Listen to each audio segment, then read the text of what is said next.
It's time to make a difference in our home landscapes, and it can start right out the front door as you make an impact for your neighbors and for the species around us. This front yard landscape began in 2014, and it was mowed once a week for 6 to 7 months out of the year. Well, had enough with that. Rented a sod cutter, rolled up the lawn. There are many ways to do this, including using glyphosate or covering it with plastic or cardboard, but this is what we did here.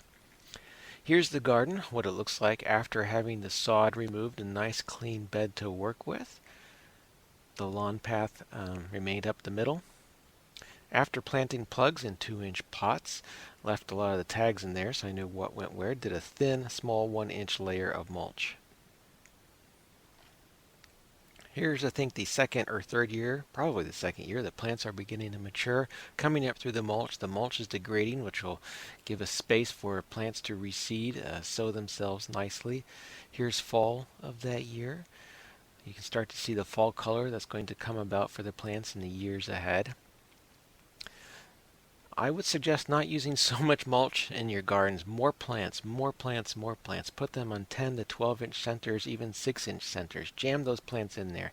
Here, the plants in year 3 are beginning to spread. They're beginning to self-sow and fill in just like we want them to and just like nature intended.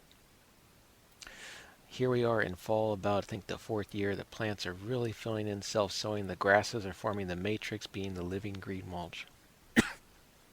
In the spring, the garden is mowed down with a rechargeable lawnmower. All the material is returned back to the soil surface to act as free fertilizer. And here it is a few weeks later, beginning to green up in the spring. Now, are you ready for a ride to look through the garden and the seasons and the wildlife? Yes, let's go.